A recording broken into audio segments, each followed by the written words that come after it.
Hello everyone, welcome to Havya vlogs. ಇವತ್ತಿನ vlog ನಮ್ಮ ಪಾಪುದು ಅನ್ನಪ್ರಾಶನ ವ್ಲಾಗ್ ಆಗಿರುತ್ತೆ. ಎಲ್ಲಿ ನಾವು ಅನ್ನಪ್ರಾಶನ ಮಾಡಿಸಿದ್ವಿ, ಯಾಕೆ ನಾವು ಹೊರನಾಡಿಗೆ ಹೋಗೋಕ್ಕಾಗಲಿಲ್ಲ, ಯಾವ ಮಂತಲ್ಲಿ ನಾವು ಮಕ್ಕಳಿಗೆ ಅನ್ನಪ್ರಾಶನ ಮಾಡಿಸ್ಬೇಕು ಅನ್ನೋದು ನಾನು ಈ ವ್ಲಾಗ್ನಲ್ಲಿ ತಿಳಿಸ್ತೀನಿ. ಈ ವ್ಲಾಗ್ ಸ್ಟಾರ್ಟ್ ಮಾಡೋಕ್ಕೂ ಮುಂಚೆ ಇನ್ನೂ ಯಾರೆಲ್ಲ ನನ್ನ ಚಾನಲ್ನ ಸಬ್ಸ್ಕ್ರೈಬ್ ಮಾಡ್ಕೊಂಡಿಲ್ವೋ ಸಬ್ಸ್ಕ್ರೈಬ್ ಮಾಡ್ಕೊಳ್ಳಿ, ಆದಷ್ಟು ಶೇರ್ ಮಾಡಿ, ಸಪೋರ್ಟ್ ಮಾಡಿ. ವಿತೌಟ್ ಮಚ್ ಡಿಲೇ ನಾವು ಈ ವ್ಲಾಗ್ನ ಸ್ಟಾರ್ಟ್ ಮಾಡೋಣ. ಇದು ನನ್ನ ಬೇಬಿ ಅನ್ನಪ್ರಾಶನ ಬಿಫೋರ್ ಡೇ. ನಾವು ಅನ್ನಪ್ರಾಶನ ಮಾಡಿಸಿದ್ದು ಆಯುಧ ಪೂಜೆ ದಿನ. ನನಗೆ ನವರಾತ್ರಿಯಲ್ಲಿ ಮಾಡಿಸ್ಬೇಕು, 9 ಡೇಸಲ್ಲಿ ಯಾವತ್ತಾದರೂ ಒಂದಿನ ಮಾಡಿಸ್ಬೇಕು ಅಂತ ನನಗೆ ತುಂಬ ಆಸೆನೇ ಇತ್ತು. ಆದರೆ ನಮಗೆ 9 ಡೇಸಲ್ಲಿ ಡೇಟ್ ಸರಿಯಾಗಿ ಸಿಗಲಿಲ್ಲ. ಸೊ ನಾವು ಆಯುಧ ಪೂಜೆ ದಿನ ಮಾಡಿಸಿದ್ವಿ. ನಾನು ಬಿಫೋರ್ ಡೇನೇ ಅವ್ರಿಗೆ ಫೋನ್ ಮಾಡಿ ಮುಂಚೆನೇ ನಾವು ಎನ್ಕ್ವೈರಿ ಮಾಡ್ಕೊಂಡಿದ್ವಿ, ಯಾವ ಡೇ ಚೆನ್ನಾಗಿರುತ್ತೆ ಏನು ಅಂತ ಹೇಳಿ. ಪಾಪುದು ನಾವು ಡೇ ಟು ಟೈಮು ಅದೆಲ್ಲ ಕೊಟ್ಟರೆ ನಮಗೆ ಹೇಳ್ತಾರೆ ಯಾವ ದಿನ ಮಾಡಿಸ್ಬೇಕು, ನಕ್ಷತ್ರ ಅದೆಲ್ಲ ನೋಡಿ ಟೈಮೆಲ್ಲ ನೋಡಿ ಹೇಳ್ತಾರೆ. ನನಗೆ ಆ 9 ಡೇಸಲ್ಲಿ ಸಿಗದೆ ಇದ್ದಿದ್ದ ಕಾರಣ ಆಯುಧ ಪೂಜೆ ದಿನ ಚೆನ್ನಾಗಿದೆ ಅಂತ ಹೇಳಿದ್ರು. ಅದಕ್ಕೆ ನಾವು ಆ ದಿನನ ಫಿಕ್ಸ್ ಮಾಡ್ಕೊಂಡಿದ್ವಿ. ದೇವಿಗೆ ಮಡ್ಲಕ್ಕಿ ಕೊಡಬೇಕು ಅಂತ ನಾವು ಮುಂಚೆನೇ ಅಂದ್ಕೊಂಡಿದ್ವಿ. ನಾನು ಅದಕ್ಕೆ ಬಿಫೋರ್ ಡೇನೇ ಮಡ್ಲಕ್ಕಿ ಇಲ್ಲಿ ರೆಡಿ ಮಾಡಿ ಇಟ್ಕೋತಿದ್ದೀನಿ. ನಮ್ಮ ಮನೆಯಲ್ಲಿ ನಾವು ಯಾವುದೇ ಹೆಣ್ಣು ದೇವರಿಗೆ ನಾವು ಮಡ್ಲಕ್ಕಿ ಕೊಡೋಕ್ಕಿಂತ ಮುಂಚೆ ಒಂದು ದಿನ ಅದನ್ನು ನಾವು ಮನೆಯಲ್ಲಿ ಕಟ್ಟಿ ಮನೆಯಲ್ಲಿ ಪೂಜೆ ಮಾಡಿ ಮರುದಿನ ಹೋಗಿ ನಾವು ದೇವಸ್ಥಾನಕ್ಕೆ ಕೊಡೋದು. ನೀವು ನಿಮ್ಮ ಕಡೆ ಹೇಗೆ ಮಡ್ಲಕ್ಕಿ ಕೊಡ್ತೀರಾ ದೇವಿಗೆ ಅಂತ ಹೇಳಿ ನನಗೆ ಕಮೆಂಟ್ ಸೆಕ್ಷನಲ್ಲಿ ಕಮೆಂಟ್ಸ್ ಮಾಡಿ ತಿಳಿಸಿ. ನೆಕ್ಸ್ಟ್ ಡೇ ನಮಗೆ ಆಯುಧ ಪೂಜೆ ಇದ್ದಿದ್ದ ದಿನ ನಾನು ಬಿಫೋರ್ ಡೇನೇ ಸಂಜೆ ಪೂಜೆ ಎಲ್ಲ ಮಾಡಿ ದೇವಿಗೆ ಮಡ್ಲಕ್ಕಿ ತುಂಬಿಸಿ ಇಲ್ಲಿ ಇಡ್ತಿದ್ದೀನಿ. ಮಡ್ಲಕ್ಕಿಗೆ ನಾವು ಇಲ್ಲಿ ಅಕ್ಕಿ, ಬೆಲ್ಲದಚ್ಚು, ಕೊಬ್ಬರಿ ಬಟ್ಲು, ಅರಿಶಿನ, ಕುಂಕುಮ ಎಲ್ಲ ಇಟ್ಟು ಕೊಬ್ಬರಿ ಬಟ್ಲು ಒಳಗಡೆ ನಾವು ಎಲೆ, ಅಡಿಕೆ, ಸ್ವಲ್ಪ ಮೆಣಸು ಮತ್ತು ಕಳ್ಳೆಪಪ್ಪನ ಹಾಕಿ ನಾವು ಮಡ್ಲಕ್ಕಿನ ರೆಡಿ ಮಾಡ್ಕೋತಿದ್ದೀವಿ. ಡಿಫ್ರೆಂಟ್ ರೀಜನ್ಸಲ್ಲಿ ಡಿಫ್ರೆಂಟ್ ಪ್ರೊಸೀಜರ್ಸ್ನ ಫಾಲೋ ಮಾಡ್ತಾರೆ. ನಮ್ಮ ಕಡೆ ನಾವು ಈ ಥರ ಫಾಲೋ ಮಾಡ್ತೀವಿ. ಕೆಲವೊಂದು ಕಡೆ ಸೀರೆ ಎಲ್ಲ ಕೊಡ್ತಾರೆ. ನಾವು ಅಷ್ಟೇ ಸೀರೆ ಏನಾದರೂ ಬಾಗಿನ ಥರ ನಾವೇನಾದರೂ ಸೀರೆನೂ ಕೊಡಬೇಕು ಅನ್ನೋಂಗಿದ್ರೆ ನೆಕ್ಸ್ಟ್ ದಿನ ಈ ಮಡ್ಲಕ್ಕಿ ಸೀರೆ ಮೇಲೆ ಇಟ್ಟು ನಾವು ದೇವಿಗೆ ಕೊಡ್ತೀವಿ. ಆ ಥರ ಪ್ರೊಸೀಜರ್ನ ನಾವು ಫಾಲೋ ಮಾಡೋದು. ನಿಮ್ಮ ಕಡೆ ಎಲ್ಲ ಹೇಗೆ ಮಾಡ್ತೀರಾ ಅಂತ ಹೇಳಿ ನನಗೆ ಕಮೆಂಟ್ ಸೆಕ್ಷನಲ್ಲಿ ಹೇಳಿ. ನಾನು ಅದನ್ನು ತಿಳ್ಕೊತೀನಿ ಯಾವ್ಯಾವ ರೀಜನ್ಸಲ್ಲಿ ಏನೆಲ್ಲ ಫಾಲೋ ಮಾಡ್ತೀವಿ ಅಂತ ಹೇಳಿ. ನಾನಿಲ್ಲಿ ಮಡ್ಲಕ್ಕಿ ಎಲ್ಲ ರೆಡಿ ಮಾಡಿ ಸಂಜೆ ಪೂಜೆನೂ ಮುಗಿಸಿ ಅದನ್ನು ನಾನು ದೇವರ ಮನೆಯಲ್ಲಿ ಇಡ್ತಿದ್ದೀನಿ. ಮತ್ತು ಮಾರನೇ ದಿನ ಇನ್ನೊಂದು ಸಲ ನಾವು ಪೂಜೆ ಮಾಡಿ ಅದನ್ನು ದೇವಸ್ಥಾನಕ್ಕೆ ಹೋಗೋಕ್ಕಿಂತ ಮುಂಚೆ ನಾವು ಅದನ್ನು ತಗೊಂಡು ಹೋಗೋದು. ಇದು ನಮ್ಮ ಮಡ್ಲಕ್ಕಿ ಕಟ್ಟುವಂತಹ ಪ್ರೊಸೀಜರು. ನೆಕ್ಸ್ಟ್ ಡೇ ಆಯುಧ ಪೂಜೆ ಇದ್ದಿದ್ದರಿಂದ ಬಿಫೋರ್ ಡೇನೇ ಬೈಕು, ಕಾರ್ ವಾಶು, ಮನೆ ಕ್ಲೀನಿಂಗು ಎಲ್ಲ ಮುಗಿಸಿ ರೆಡಿಯಾಗಿ ಇಟ್ಕೊಂಡಿದ್ವಿ. ಮತ್ತು ಬೆಳಗ್ಗೆ ಅನ್ನಪ್ರಾಶನಗೆ ಹೋಗೋಕ್ಕೆ ಮುಂಚೆ ಪೂಜೆ ಎಲ್ಲ ಮುಗಿಸಿ ಹೋದರೆ ಪೀಸ್ಫುಲ್ಲಾಗಿ ಇರುತ್ತೆ. ಅಲ್ಲಿ ಲೇಟ್ ಆದ್ರೂ ನಾವು ಆರಾಮಾಗಿ ಬರ್ಬೋದು ಮನೆಗೆ. ಮತ್ತು ಪೂಜೆ ಮಾಡಿ ಹೋಗಲಿಲ್ಲ ಅಂದರೆ ಮನೆಗೆ ಬೇಗ ಹೋಗಬೇಕು ಅಂತ ಹೇಳಿ ಟೆನ್ಷನ್ ಆಗುತ್ತೆ ಅಂತ ಹೇಳಿ ಹೋಗೋಕ್ಕೆ ಮುಂಚೆ ನಾವು ಪೂಜೆ ಎಲ್ಲ ಮುಗಿಸಿ ಆಲ್ಮೋಸ್ಟ್ 9 ಓ ಕ್ಲಾಕ್ಗೆ ಸ್ಟಾರ್ಟ್ ಆದ್ವಿ. ನಾವು ಅಲ್ಲಿಗೆ 9:30ಗೆ ಹೋಗಬೇಕಿತ್ತು. 9:30ಗೆ ನಮ್ಗೆ ಅಲ್ಲಿಗೆ ಬರೋಕ್ಕೆ ಹೇಳಿದರು. ನಾವಿಲ್ಲಿ ಸ್ಟಾರ್ಟ್ ಆಗೋ ಅಷ್ಟೊತ್ತಿಗೆ 9 ಓ ಕ್ಲಾಕ್ ಆಗಿತ್ತು. 9:45ಗೆ ಆಲ್ಮೋಸ್ಟ್ ರೀಚ್ ಆಗಿದ್ದು ನಾವು. ಅದಕ್ಕಿಂತ ಮುಂಚೆ ನಮ್ಮ ಆಯುಧ ಪೂಜೆ ಎಲ್ಲ ಹೇಗೆ ನಡೀತು ನಮ್ಮ ಮನೆಯಲ್ಲಿ ಅಂತ ಹೇಳಿ ನೀವೇ ನೋಡಿ.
ಪೂಜೆ ಎಲ್ಲ ಮುಗಿಸ್ಕೊಂಡು ನಾನು ಬಿಫೋರ್ ಡೇ ಕಟ್ಟಿಟ್ಟಂತಹ ಮಡ್ಲಕ್ಕಿಗೆ ಮತ್ತೊಮ್ಮೆ ಪೂಜೆ ಮಾಡಿ ದೇವಿಗೆ ನಮಸ್ಕಾರ ಹಾಕ್ಕೊಂಡು ನಾನು ಈ ಮಡ್ಲಕ್ಕಿನ ತಗೊಂಡು ನಾವು 9 ಓ ಕ್ಲಾಕ್ಗೆ ಮನೆಯಿಂದ ಸ್ಟಾರ್ಟ್ ಆದ್ವಿ.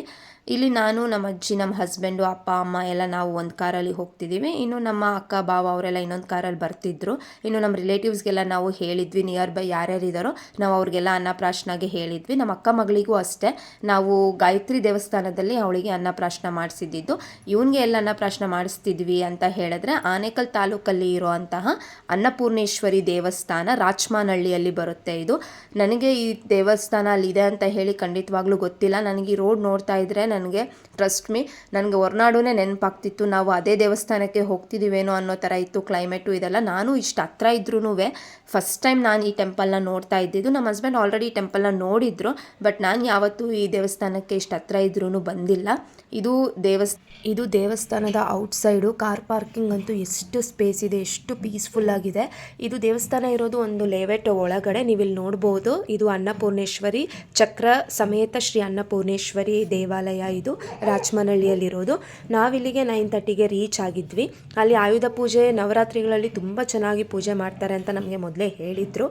ಆವತ್ತು ಆಯುಧ ಪೂಜೆ ಇದ್ದಿದ್ದ ದಿನ ಆವತ್ತೂ ಹೋಮ ಇತ್ತು. ನವರಾತ್ರಿಗಳಲ್ಲಿ 9 ದಿನವೂ ಹೋಮ ಮಾಡ್ತಿದ್ರು. ಆವತ್ತು ಕಡೆಯದಾಗಿ ಹೋಮ ಇತ್ತು ನವರಾತ್ರಿಯ ದಿನ. ಆ ಹೋಮಗೆ ಎಲ್ಲ ಇಲ್ಲಿ ರೆಡಿ ಮಾಡಿ ಇಟ್ಕೊಂಡಿದ್ರು. ನಾವು ಹೋಗೋ ಅಷ್ಟೊತ್ತಿಗೆ 9:45 ಆಗಿದ್ದರಿಂದ ಅವರು ಹೋಮಗೆಲ್ಲ ಸ್ಟಾರ್ಟ್ ಮಾಡಿದ್ಮೇಲೆ ಅನ್ನಪ್ರಾಶನ ಮಾಡಿಸ್ತೀವಿ ಅಂತ ಹೇಳಿದ್ರು. ಸರಿ ಅಂತ ಹೇಳಿ ನಾವಲ್ಲಿ ಸರೌಂಡಿಂಗ್ ಎಲ್ಲ ಹೇಗಿದೆ, ನಾವು ಫಸ್ಟ್ ಟೈಮ್ ಟೆಂಪಲ್ಗೆ ಬಂದಿದ್ದರಿಂದ ನಾವು ಎಲ್ಲಿದೆ ಹೇಗಿದೆ ಎಲ್ಲ ಸರೌಂಡಿಂಗು ಅಂತ ಹೇಳಿ ಎಲ್ಲ ಇಲ್ಲಿ ನೋಡ್ತಿದ್ದೀವಿ. ದೇವಸ್ಥಾನ ಅಂತೂ ತುಂಬಾ ಚೆನ್ನಾಗಿತ್ತು. ನನಗಂತೂ ತುಂಬಾ ಖುಷಿ ಆಯಿತು. ನಾನು ಹೊರನಾಡುಗೆ ಹೋಗೋಕ್ಕೆ ಆಗಲಿಲ್ಲ ಈ ಸಲ. ನಾವು ಅಲ್ಲಿ ಮಾಡಿಸ್ಬೇಕು ಅಂತ ಅಂದ್ಕೊಂಡಿದ್ದು. ಯಾಕೆ ಅಂದರೆ ನನಗೆ ಕರೆಕ್ಟಾಗಿ ಅವನಿಗೆ 5 ಮಂತ್ಸ್ಗೆ ಬಿದ್ದಾಗ ನಾವು ಅನ್ನಪ್ರಾಶನ ಮಾಡಿಸಿದ್ದು. ನನ್ನ ಮಗು 5 ಮಂತ್ಸ್ ಇದ್ದಾಗ 5 ಮಂತ್ಸ್ ಕಂಪ್ಲೀಟ್ ಆಗೋ ಅಷ್ಟರಲ್ಲಿ ಅನ್ನಪ್ರಾಶನ ಮಾಡಿಸ್ಬೇಕು ಅಂತ ಅಂದ್ಕೊಂಡಿದ್ವಿ. ನಾವು ಅನ್ನಪ್ರಾಶನ ಮಾಡಿಸೋ ಟೈಮಿಗೆ ನನ್ನ ಬೇಬಿಗೆ ಫುಲ್ ಹುಷಾರಿಲ್ಲದೆ ಆಗಿತ್ತು. ನನ್ನ ಅಕ್ಕ ಮಗಳಿಗೆ ಶೃಂಗೇರಿಯಲ್ಲಿ ಅಕ್ಷರಾಭ್ಯಾಸ, ಇವನಿಗೆ ಅನ್ನಪ್ರಾಶನ 2 ಮಾಡಿಸ್ಬೇಕು ಅಂತ ನಮ್ಮ ಪ್ಲ್ಯಾನ್ ಇದ್ದಿತ್ತು. ಬಟ್ ಇಬ್ಬರಿಗೂ ಹುಷಾರು ತಪ್ಪಿದ್ರಿಂದ ಇಬ್ಬರಿಗೂ ಕೋಲ್ಡ್ ಕಾಫ್ ಜಾಸ್ತಿ ಆಗಿತ್ತು. ಮತ್ತು ಅಲ್ಲಿ ಮಳೆಗಳು ಜಾಸ್ತಿ ಇರೋದ್ರಿಂದ ಮತ್ತೆ ಹೋದರೆ ಮಕ್ಕಳಿಗೆ ಹುಷಾರು ತಪ್ಪುತ್ತೆ, ಮ್ಯಾನೇಜ್ ಮಾಡೋದು ಕಷ್ಟ ಅಂತ ಹೇಳಿ ನಾವು ಇಲ್ಲೇ ನಿಯರ್ ಬೈ ಇರುವಂತಹ ಟೆಂಪಲಲ್ಲಿ ಮಾಡಿಸಿದ್ದು ಅನ್ನಪೂರ್ಣೇಶ್ವರಿ ದೇವಸ್ಥಾನ. ನಾವು ಎಲ್ಲಿ ಮಾಡಿಸಿದ್ರು ಆ ದೇವಿನ ಮನಸ್ಸಲ್ಲಿ ನೆನೆಸ್ಕೊಂಡು ಎಲ್ಲಿ ಮಾಡಿದ್ರು ಆಶೀರ್ವಾದ ಸಿಗುತ್ತೆ ಅಂತ ನಾನು ನಂಬ್ತೀನಿ.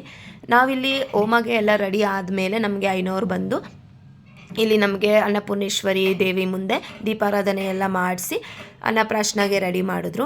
ನನಗೆ ಇಲ್ಲಿ ಒಂದು ಖುಷಿ ವಿಷಯ ಏನು ಅಂದರೆ ತುಂಬ ಚೆನ್ನಾಗಿ ಪೂಜೆ ಮಾಡಿಕೊಟ್ರು. ಮತ್ತು ನಮ್ಮನ್ನು ಕುಳಿಸಿ ಕುಂಕುಮಾರ್ಚನೆ ಮಾಡಿಸಿ ಪುಷ್ಪಾಭಿಷೇಕ ಎಲ್ಲ ಮಾಡಿಸಿದ್ರು ದೇವರಿಗೆ.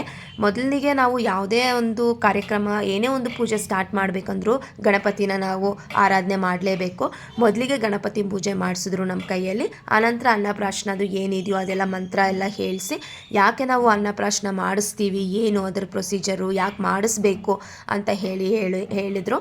ಅವರು ಹೇಳಿದ ಪ್ರಕಾರ ಅನ್ನಪ್ರಾಶನ ನಾವು ಯಾಕೆ ಮಾಡಿಸ್ತೀವಿ ಅಂತ ಹೇಳಿದ್ರೆ, ಮೊದಲಿಗೆ ನಾವು ಚಿಕ್ಕನ್ನಲ್ಲಿ ನಮಗೆ ಅನ್ನಪ್ರಾಶನ ಇದೆಲ್ಲ ಏನೂ ಇದ್ದಿಲ್ಲ. ದೇವಿ ಮನೆಯಲ್ಲೇ ಪೂಜೆ ಮಾಡಿ ದೇವರಿಗೆ ಅಮ್ಮ ಸರಿ ತಿನ್ನಿಸ್ತಿದ್ರು ಅಂತ ಹೇಳಿದ್ರು. ಈಗ ಇದು ಯಾಕೆ ಮಾಡಿಸ್ತೀವಿ ಅಂತ ಹೇಳಿದ್ರೆ, ನಮಗೆ ಎಷ್ಟೇ ಕಷ್ಟ ಇರಲಿ ಅಥವಾ ನಾವು ಎಷ್ಟೇ ನಮಗೆ ದುಡ್ಡು ಕಾಸು ಎಲ್ಲ ಇದ್ರೂ ಸಹ ಒಂದು ಹೊತ್ತಿನ ಊಟ ತಿನ್ನೋಕ್ಕೂ ಕೆಲವೊಂದು ಸಲ ನೆಮ್ಮದಿ ಇರಲ್ಲ. ಎಷ್ಟೊಂದು ಅವರು ನನಗೆ ಹೇಳಿದ್ದು ಈ ಥರ ಯಾಕೆ ಮಾಡಿಸ್ತೀವಿ ಅಂತ ಹೇಳಿದ್ರೆ, ನಾನು ಹೇಳಿದೆ ಊಟ ಚೆನ್ನಾಗಿ ಸಿಗಲಿ ಅಂತ. ಯಾಕೆ ಸಿಗಲ್ಲ, ನಾವು ದುಡಿತಿದ್ದೀವಿ, ನಮ್ಮ ಹತ್ರ ಎಲ್ಲ ಇದೆ, ಆದ್ರೂ ನಾವು 3 ಟೈಮ್ಸ್ ಊಟ ನೆಮ್ಮದಿಯಾಗಿ ತಿನ್ನೋಕ್ಕೆ ಆಗಲ್ಲ. ಆ ಒಂದು ನೆಮ್ಮದಿ ನಮ್ಮ ಮಗುಗೆ ಸಿಗಬೇಕು. ಏನಿರಲಿ ಇಲ್ಲದೇ ಇರಲಿ, ನಮ್ಮ ಹತ್ರ ಎಷ್ಟು ಐಶ್ವರ್ಯ ಇದ್ರೂ ಸಹ ಊಟ ತಿನ್ನೋಕ್ಕೆ ನೆಮ್ಮದಿ ಇರಬೇಕು. 3 ಹೊತ್ತು ನನ್ನ ಮಗುಗೆ ಊಟ ನೆಮ್ಮದಿಯಾಗಿ ಸಿಗಬೇಕು ಅಂತ ಹೇಳಿ ನಾವು ಈ ಅನ್ನಪ್ರಾಶನ ಮಾಡಿಸ್ತೀವಿ. ನಮ್ಮ ಹತ್ರ ದುಡ್ಡಿದೆ, ಇನ್ನೊಂದಿದೆ, ಮತ್ತೊಂದಿದೆ, ಆದರೂ ಕೆಲವೊಂದು ಸಲ ನಮಗೆ ಊಟ ತಿನ್ನೋ ಅಷ್ಟು ನೆಮ್ಮದಿ ಇರಲ್ಲ.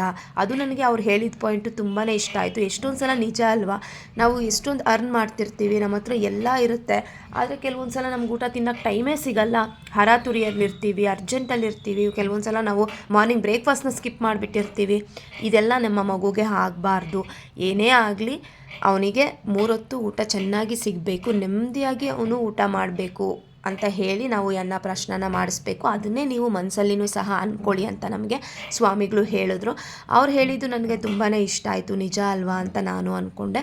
ಪೂಜೆ ಅಂತೂ ತುಂಬಾ ಚೆನ್ನಾಗಿ ಮಾಡಿಕೊಟ್ರು. ಇನ್ನು ನಾವು ಪೂಜೆಗೆ ಕೂತ್ಕೊಂಡಿದ್ದ ಟೈಮಲ್ಲಿ ಇಲ್ಲಿ ನಮ್ಮ ಅಕ್ಕ ಮಗಳು, ನಮ್ಮ ಚಿಕ್ಕಪ್ಪ ಮಕ್ಕಳು ಇವರೆಲ್ಲ ಆಟ ಆಡ್ಕೋತಿದ್ರು. ನಮ್ಮ ಪಾಪುನೂ ಅಷ್ಟೇ, ಅವ್ನು ಏನೂ ನನಗೆ ಪೂಜೆಯಲ್ಲಿ ಡಿಸ್ಟರ್ಬ್ ಮಾಡಲಿಲ್ಲ. ತುಂಬ ಚೆನ್ನಾಗಿ ಆರಾಮಾಗಿ ಅವನು ನಮ್ಮ ಅತ್ತೆ ಹತ್ರ ಆಡಿಕೊಂಡು ಇದ್ದ. ಇನ್ನು ಪೂಜೆಗೆ ನಮಗೆ ಜಾಸ್ತಿ ಏನು ಎತ್ಕೊಬರಬೇಕು ಅಂತ ಎಲ್ಲ ಏನೂ ಹೇಳಿದ್ದಿಲ್ಲ.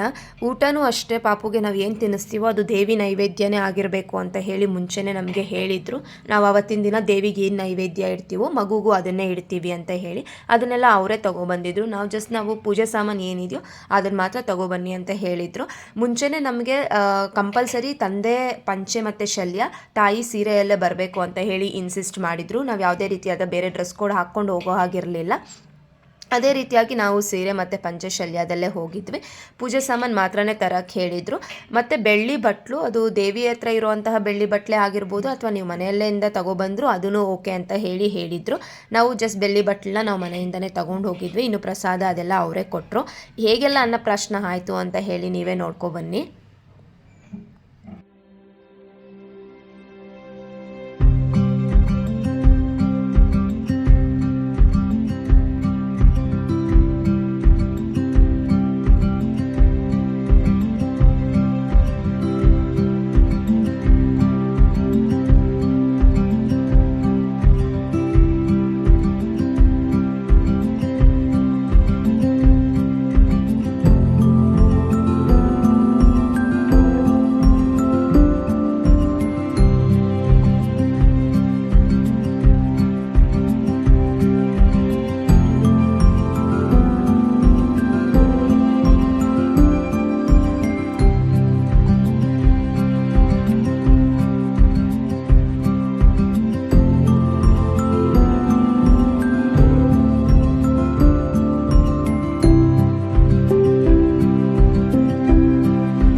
ಮೊದಲಿಗೆ ನನ್ನ ಮತ್ತು ನನ್ನ ಹಸ್ಬೆಂಡ್ ಕೈಯಲ್ಲಿ ಪೂಜೆ ಎಲ್ಲ ಮಾಡಿಸಿದ್ರು. ಅಲ್ಲಿವರೆಗೂ ನನ್ನ ಬೇಬಿನ ನನ್ನ ಅಮ್ಮ ಮತ್ತು ಅತ್ತೆ ಅವರು ಎಲ್ಲ ಎತ್ಕೊಂಡು ಆಡಿಸ್ತಿದ್ರು. ಟ್ರಸ್ಟ್ ಮೀ, ಅವನು ಏನೂ ಕಾಟ ಕೊಟ್ಟಿಲ್ಲ, ಅತ್ತಿಲ್ಲ, ತುಂಬ ಚೆನ್ನಾಗಿ ಆಡಿಕೊಂಡು ಇದ್ದ. ನನಗೆ ತುಂಬಾ ಖುಷಿ ಆಯಿತು. ಫಸ್ಟ್ ತುಂಬಾ ಟೆನ್ಸ್ ಆಗಿದ್ದೆ, ಆ ಪೂಜೆ ಅಷ್ಟೊತ್ತಲ್ಲಿ ಅವನೆಲ್ಲಾದರೂ ಅಳ್ತಾನೇನೋ ಅಂತ ಹೇಳಿ. ಈ ಪೂಜೆ ಅದು ಎಲ್ಲ ಮಂತ್ರ ಹೇಳಿಸಿ ನಮ್ಮ ಕೈಯಲ್ಲಿ ಪುಷ್ಪಾಭಿಷೇಕ, ಕುಂಕುಮಾರ್ಚನೆ ಇದೆಲ್ಲ ಮಾಡ್ಸೋಕ್ಕೆ ನಮ್ಗೆ ಆಲ್ಮೋಸ್ಟ್ 45 ಮಿನಿಟ್ಸ್ ಆಯಿತು. ಆ 45 ಮಿನಿಟ್ಸು ಅವ್ನು ತುಂಬ ಸೈಲೆಂಟಾಗಿದ್ದ. ಮತ್ತು ಅವನ್ನ ಫಸ್ಟು ನಾನು ಎತ್ಕೊಂಡೆ. ಅವರು ಫಸ್ಟ್ ನಮಗೆ ಹೇಳಿದರು, ತಂದೆ ಮೊದಲು ತಿನ್ನಿಸ್ಬೇಕು ಮಗುಗೆ ಊಟ ಅಂತ ಹೇಳಿ. ನಾನು ಕುಳಿಸ್ಕೊಂಡು ಮೊದಲಿಗೆ ನನ್ನ ಹಸ್ಬೆಂಡ್ ತಿನ್ನಿಸಿದ್ರು. ನನ್ನ ಹಸ್ಬೆಂಡ್ ತಿನ್ನಿಸಿದ ಆದಮೇಲೆ ಮತ್ತೆ ನನ್ನ ಹಸ್ಬೆಂಡ್ ಕೈಗೆ ನಾನು ಪಾಪುನ ಕೊಟ್ಟು ನನಗೆ ತಿನ್ಸೋಕ್ಕೆ ಹೇಳಿದ್ರು. ನಾನು ತಿನ್ಸೋವಾಗಲೂ ಅಷ್ಟೇ ನನಗೆ ಕೆಲವೊಂದು ಮಂತ್ರ ಎಲ್ಲ ಹೇಳಿಕೊಟ್ರು. ನಾನು ಏನೇನು ಅನ್ಕೋಬೇಕು ಮನಸ್ಸಲ್ಲಿ, ನನ್ನ ಮಗುಗೆ ಒಳ್ಳೇದಾಗಬೇಕು ಅಂತ ಎಲ್ಲ ಹೇಳಿ ಅದನ್ನೆಲ್ಲ ಹೇಳಿಸಿದ್ರು. ನಾನು ಅದನ್ನೆಲ್ಲ ಹೇಳಿ ಆಮೇಲೆ ಪಾಪುಗೆ ನಾನು ಅನ್ನನ ತಿನ್ನಿಸ್ದೆ. ಅವ್ರು ನಮಗೆ ಅವಲಕ್ಕಿ ಮತ್ತು ತುಪ್ಪ ಕೊಟ್ಟಿದ್ರು, ಅನ್ನ ಕೊಟ್ಟಲಿಲ್ಲ. ಆವತ್ತು ದೇವಿಗೆ ನೈವೇದ್ಯ ಮಾಡಿದ್ದಿದ್ದು ಅವಲಕ್ಕಿ ಮತ್ತು ತುಪ್ಪ ಅಂತ ಹೇಳಿದರು. ಅದನ್ನೇ ನಾವು ಚೆನ್ನಾಗಿ ಕಿವುಚಿ ಮಗುಗೆ ಇಲ್ಲಿ ತಿನ್ನಿಸ್ತಾ ಇದ್ದೀವಿ. ಅದನ್ನು ಇಟ್ಟಾಗಲೂ ಅಷ್ಟೇ ಮೊದಲನೇ ಸಲನೇ ಇನ್ನೂ ಅವನಿಗೆ ನಾವು ಏನೂ ಇಟ್ಟಿದ್ದಿಲ್ಲ ಅಲ್ಲಿವರೆಗೂ. ಅವನು ಅಲ್ಲಿವರೆಗೂ ಎದೆ ಹಾಲನ್ನೇ ಕುಡಿತಾ ಇದ್ದಿದ್ದು. ಆವತ್ತು ಇಟ್ಟಾಗಲೂ ಅಷ್ಟೇ ಅವ್ನು ಏನೂ ಅಳಲಿಲ್ಲ, ತುಂಬ ಖುಷಿಯಾಗಿ ನಕ್ಕೊಂಡು ಇದ್ದ. ನನಗಂತೂ ತುಂಬಾ ಖುಷಿ ಆಯಿತು. ಎಲ್ಲಿ ಏನಾದರೂ ಇಟ್ಟಾಗ ಅವರೆಲ್ಲ ಮಾತಾಡ್ತಿರೋದನ್ನು ನೋಡಿ ಅಳ್ತಾನೋ ಅಂತ ಅಂದ್ಕೊಂಡಿದ್ದೆ, ಬಟ್ ಏನೂ ಅಳಲಿಲ್ಲ. ಅದಂತೂ ನನಗೆ ತುಂಬಾ ಖುಷಿ ಆಯಿತು. ತುಂಬ ಖುಷಿಯಾಗಿ ತಿಂದ, ನಗ್ತಾನೇ ಇದ್ದ. ತಿನ್ನಿಸೋವಾಗ್ಲೂ ಅಷ್ಟೇ ತುಂಬಾ ನಗ್ತಾ ಇದ್ದ. ನನಗದು ತುಂಬ ಖುಷಿ ಆಯಿತು. ನಾವು ಯಾವಾಗಲೇ ಆಗಲಿ ನಾವು ದೇವಿಗೆ ಬೇಡ್ಕೊಳ್ಳೋದೇ ಅಷ್ಟು ಅಲ್ವಾ, ನಮ್ಮ ಮಕ್ಕಳಿಗೆ ಅಥವಾ ನಮಗೇ ಆಗಲಿ 3 ಹೊತ್ತು ಊಟಕ್ಕೆ ಏನೂ ಕಷ್ಟ ಆಗಬಾರ್ದು ಮತ್ತು ಆರೋಗ್ಯ ಕೊಟ್ಟು ಕಾಪಾಡಪ್ಪ ಅಂತ ಹೇಳಿ ನಾನು ಮನಸ್ಸಲ್ಲಿ ದೇವಿಗೆ ಅದನ್ನೇ ಅಂದ್ಕೊಂಡೆ. ಯಾವತ್ತಿಗೂ ಅವನಿಗೆ ಊಟದಲ್ಲಿ ಏನೂ ಬರಬಾರ್ದು ಮತ್ತು ಆರೋಗ್ಯದಲ್ಲಿ ಏನೂ ಕೊರತೆ ಇರಬಾರ್ದು ಅಂತ ಹೇಳಿ. ಇನ್ನು ಮಿಕ್ಕಿದ್ದೆಲ್ಲ ನಾವು ಆ ದೇವಿ ನಮಗೇನು ಕೊಡಬೇಕು ಅಂದ್ಕೊಂಡಿರ್ತಾಳೋ ಖಂಡಿತ ಅದನ್ನು ಕೊಟ್ಟೇ ಕೊಡ್ತಾಳೆ. ನಾವು ದೇವ್ರ ಹತ್ರ ಬೇಡ್ಕೋಬೇಕಾಗಿರೋದು ಇಷ್ಟೇ, ಊಟ ತಿಂಡಿ ಮತ್ತು ಆರೋಗ್ಯದಲ್ಲಿ ಏನು ಕೊರತೆ ಆಗಬಾರ್ದು ಅಂತ ಹೇಳಿ. ನಾವು ಎಲ್ಲ ಪಾಪುಗೆ ಊಟ ತಿನ್ನಿಸಿದ್ದು ಆದಮೇಲೆ ಇನ್ನು ನಮ್ಮ ಅಪ್ಪ ಅಮ್ಮ ಅಕ್ಕ ಭಾವ ಇಲ್ಲಿ ಇಡ್ತಿದ್ದಾರೆ. ಅವ್ರ ಕೈಯಲ್ಲೂ ನಾನು ದೊಡ್ಡವ್ರ ಕೈಯಲ್ಲೂ ಹಿಡಿಸ್ಬೇಕು ಅಂತ ಹೇಳಿ ನಾನು ಮೊದಲೇ ಕೇಳಿದ್ದೆ. ಅವ್ರನ್ನ ಹಿಡಿಸ್ಬೋದು ಅಂತ ಹೇಳಿದ್ರು. ಯಾಕೆ ಅಂದರೆ ಯಾವಾಗಲೂ ತಂದೆ ತಾಯಿನೇ ಅವ್ರ ಜೊತೆ ಇರೋಕ್ಕೆ ಆಗಲ್ಲ, ದೊಡ್ಡವ್ರ ಆಶೀರ್ವಾದನೂ ಅವ್ರ ಜೊತೆ ಇರಬೇಕು ಅಂತ ಹೇಳಿ. ಇನ್ನು ನಮ್ಮ ಅತ್ತೆ ಅಜ್ಜಿ ಅವರೆಲ್ಲ ಯಾರ್ಯಾರು ಬಂದಿದ್ರು ಎಲ್ಲರ ಕೈಯಲ್ಲೂ ಅವ್ರಿಗೆ ಒಂದೊಂದು ತುತ್ತು ಅನ್ನ ಇಡಿಸ್ದೆ. ಅವನು ತುಂಬ ಖುಷಿಯಾಗಿ ತಿಂದ. ಇದು ನಮ್ಮ ಬೇಬಿಯ ಅನ್ನಪ್ರಾಶನ ವ್ಲಾಗ್ ಆಗಿತ್ತು. ನೀವು ಏನಾದರೂ ಈ ಟೆಂಪಲ್ಗೆ ಹೋಗಿ ನಾವು ಅನ್ನಪ್ರಾಶನ ಮಾಡಿಸ್ಬೇಕು ಅಂತ ಅಂದ್ಕೊಂಡಿದ್ರೆ ಗೂಗಲಲ್ಲಿ ರಾಜಮಾನಹಳ್ಳಿ ಅನ್ನಪೂರ್ಣೇಶ್ವರಿ ದೇವಸ್ಥಾನ ಅಂತ ಹೇಳಿ ಟೈಪ್ ಮಾಡಿದ್ರೆ ನಿಮಗೆ ಲೊಕೇಶನ್ ಸಿಗುತ್ತೆ. ತುಂಬ ಯಾರಿಗೆ ಹೊರನಾಡಿಗೆ ಹೋಗೋಕ್ಕೆ ಆಗ್ತಾ ಇಲ್ಲ, ನಮಗೆ ನಿಯರ್ ಬೈ ಮಾಡಿಸ್ಬೇಕು ಅಂತ ಇದ್ದರೆ ಈ ದೇವಸ್ಥಾನಕ್ಕೆ ಖಂಡಿತ ಹೋಗ್ಬೋದು. ತುಂಬ ಚೆನ್ನಾಗಿ ಅನ್ನಪ್ರಾಶನ ಮಾಡ್ತಾರೆ. ಇನ್ನು ನಮ್ಮ ಪಾಪುದು ಅನ್ನಪ್ರಾಶನ ಎಲ್ಲ ಮುಗಿದ ಮೇಲೆ ಇಲ್ಲಿ ಹೋಮ ಎಲ್ಲ ಅಷ್ಟೊತ್ತಿಗೆ ಮುಗ್ದಿತ್ತು. ನಮ್ಗೆ ಅನ್ನಪ್ರಾಶನ ಮುಗಿಸೋಷ್ಟೊತ್ತಿಗೆ ಹೋಮನೂ ಆಗಿತ್ತು. ಇನ್ನು ಅವರು ಪ್ರದಕ್ಷಿಣೆ ಹಾಕ್ಕೊಂಡು ಪ್ರಸಾದ ಎಲ್ಲ ತಗೊಳ್ಳಿ, ನಮಸ್ಕಾರ ಮಾಡ್ಕೊಳ್ಳಿ ಹೋಮಾಗೆ ಅಂತ ಹೇಳಿದ್ರು. ನಾವು ಇಲ್ಲಿ ಎಲ್ಲರೂ ಪ್ರದಕ್ಷಿಣೆ ಮಾಡಿಕೊಂಡು ದೇವಿ ನಮಸ್ಕಾರ ಮಾಡ್ಕೋತಿದ್ದೀವಿ. ಹೋಮನೂ ಅಷ್ಟೇ ತುಂಬ ಚೆನ್ನಾಗಾಯಿತು. ನಾವು ಒಳಗಡೆ ಅನ್ನಪ್ರಾಶನದಲ್ಲಿ ಇದ್ದಿದ್ದರಿಂದ ನಾವು ಹೋಮಾಗೆ ಹೋಗೋಕ್ಕಾಗಲಿಲ್ಲ. ಬಟ್ ಪೂರ್ಣಾಹುತಿ ಆಗೋ ಅಷ್ಟೊತ್ತಿಗೆ ನಮ್ಗೆ ಅನ್ನಪ್ರಾಶನ ಮುಗಿಸಿ ನಾವು ಹೋಮದಲ್ಲಿ ಭಾಗಿಯಾಗಿದ್ವಿ. ಇದು ಅಷ್ಟೇ ತುಂಬಾ ಖುಷಿಯಾಯಿತು. ಆಯುಧ ಪೂಜೆ ದಿನ ನಾವು ದೇವಿ ದರ್ಶನ, ಅನ್ನಪ್ರಾಶನ ಮತ್ತು ಹೋಮದಲ್ಲಿ ಭಾಗಿಯಾಗಿದ್ದಂತೂ ನನಗೆ ತುಂಬಾ ಖುಷಿ ಆಯಿತು. ಇನ್ನು ಹೋಮ ಎಲ್ಲ ಮುಗಿಸ್ಕೊಂಡು ಮಹಾಮಂಗಳಾರತಿಗೆ ಇನ್ನೂ ಸ್ವಲ್ಪ ಟೈಮ್ ಇದೆ ಅಂತ ಹೇಳಿದ್ರು. ಅಲ್ಲಿ ಮುಂದೆ ನೀವು ನೋಡ್ಬೋದು ಚೇಪೆಕಾಯಿ ಮರ ಎಲ್ಲ ಇತ್ತು. ಇಲ್ಲಿ ನಮ್ಮ ಹಸ್ಬೆಂಡು ಅಜ್ಜಿ ಅವರೆಲ್ಲ ಚೇಪೆಕಾಯಿ ಕಿತ್ಕೊಂಡು ತಿಂತಾ ಇದ್ದಾರೆ, ಇನ್ನು ಟೈಮ್ ಇದೆ ಅಂತ ಹೇಳಿ. ಅದೆಲ್ಲ ಆದಮೇಲೆ ಮಹಾಮಂಗಳಾರತಿ ಎಲ್ಲ ಮುಗಿದ ಮೇಲೆ ಇನ್ನು ಪ್ರಸಾದ ವಿತರಣೆ ಮಾಡಿದ್ರು. ಅದೆಲ್ಲ ಮುಗಿಸ್ಕೊಂಡು ನಾವು ಮನೆಗೆ ಬಂದ್ವಿ. ಒಂದು ವಿಡಿಯೋ ನಿಮಗೆ ಇಷ್ಟ ಆಗಿದ್ರೆ ಲೈಕ್ ಮಾಡಿ, ಶೇರ್ ಮಾಡಿ, ಸಬ್ಸ್ಕ್ರೈಬ್ ಮಾಡ್ಕೊಳ್ಳಿ. Thanks for watching Havya vlogs.